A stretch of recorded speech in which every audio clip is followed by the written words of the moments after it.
नमस्कार मेरे सब्सक्राइबर लोग। तो तारीख था 18 अप्रैल 1912 की।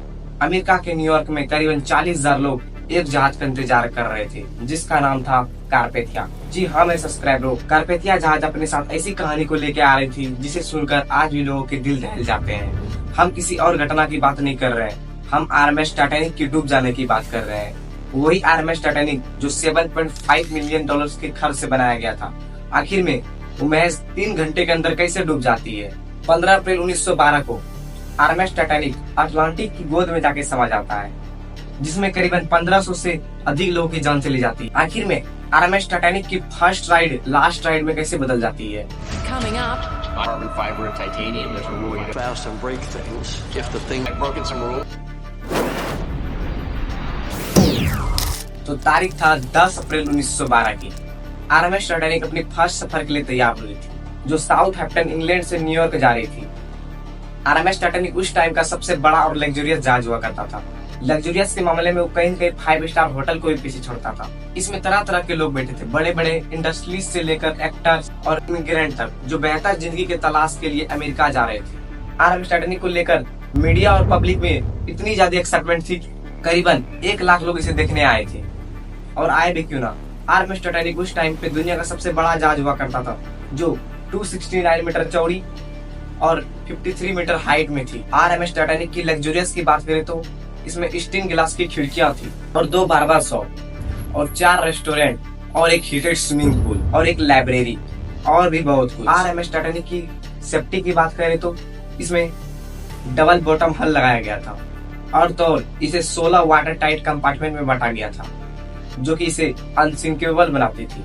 आप जो जहाज के नीचे वाले भाग को देख रहे हैं, यही जहाज का मेन पार्ट होता है, जिसमें अगर छेद हो जाए तो इसमें पानी भरने के कारण जहाज डूब जाएगी। पर आरएमएस टाइटैनिक में ये 16 भागों में बांटा गया था और जहाज डूबने से बच जाएगी। इस जहाज के बनाने वाली कंपनी व्हाइट लाइन स्टार ने मीडिया में आकर ये कहा था कि ये अनसिंकेबल जहाज है, जो कि कभी नहीं डूब सकता है। 2 दिन बाद आरएमएस टाइटैनिक को आइसबर्ग की वार्निंग मिलने लगती है। ये कोई बड़ी बात नहीं थी, क्योंकि जिस रास्ते से आरएमएस टाइटैनिक जा रही थी बहुत सारे वहाँ आइसबर्ग्स थे, जो कि अन्य जहाजों के द्वारा रेडियो कम्युनिकेशन के द्वारा जहाजों को बताया जाता है।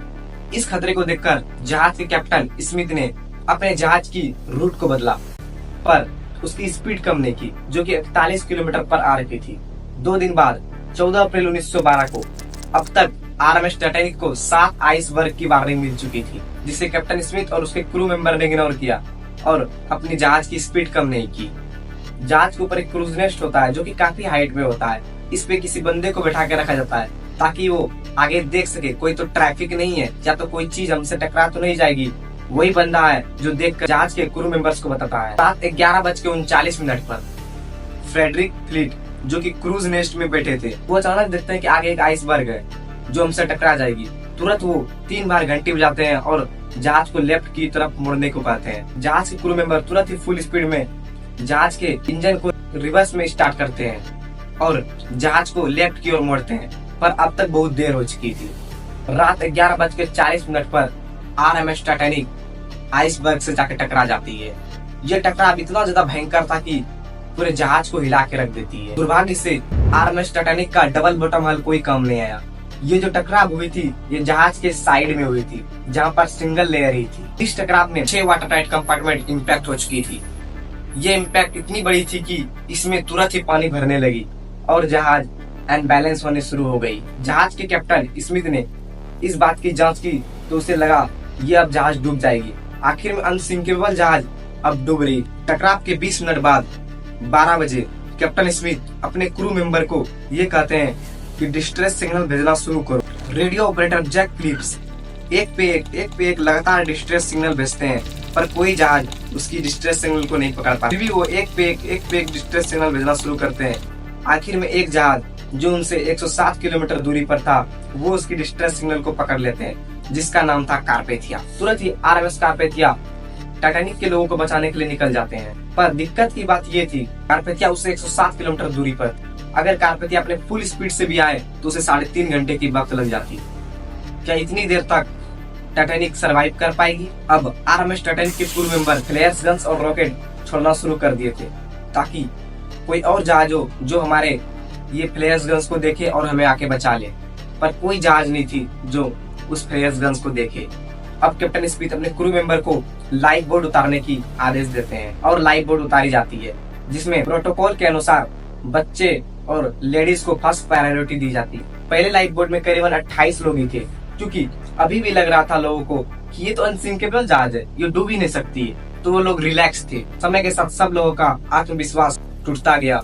जहाज अब टिंट होना शुरू हो गया। जहाज का आगे वाला पार्ट पानी के अंदर और पीछे वाला पार्ट ऊपर उठना स्टार्ट हो गया। रात के 2:05 पर लास्ट लाइफ बोर्ड उतारी जाती है, जिसमें सीट पाने के लिए लोगों में अपना तफरी मच गई, क्योंकि आरएमएस टाइटैनिक पर सफिशिएंट लाइफ बोर्ड नहीं रखी गई। सिर्फ 20 लाइफ बोर्ड रखी गई थी, जिसमें करीबन 1200 लोग आ सकते थे। लेकिन आरएमएस टाइटैनिक में करीबन 2200 से अधिक लोग थे। अभी भी 1500 लोग जहाज में ही थे, जो अपने भाग्य को मानकर जहाज में रहे। करीब 2:20 पर जहाज 2 भागों में टूट जाती है और अटलांटिक की गोद में जाकर समा जाती है। और जो लोग जहाज में थे जहाज के साथ डूब जाते हैं, या जिसे तैरना आता है वो हाइपोथर्मिया के कारण मर जाते हैं। 1 घंटे बाद 3 से 4 बजे आरएमएस कारपेथिया घटना स्थल पर पहुंचती है, पर वहाँ जहाज अब तक डूब चुकी थी।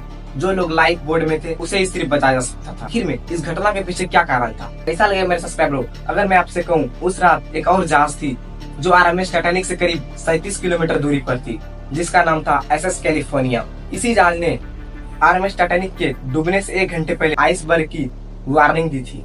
पर 11:15 पर एसएस कैलिफोर्निया के रेडियो ऑपरेटर ने अपना सारा सिस्टम बंद कर दिया था, क्योंकि ये जहाज खतरे को देखकर आगे बढ़ना नहीं चाहती थी। यही कारण था आरएमएस टाइटैनिक के कोई भी डिस्ट्रेस सिग्नल को एसएस कैलिफोर्निया नहीं पकड़ पाई। लेकिन ये जहाज आरएमएस टाइटैनिक से इतनी करीब था, इसके द्वारा छोड़े गए फ्लेयर्स गन्स और रॉकेट को साफ साफ देख सकती।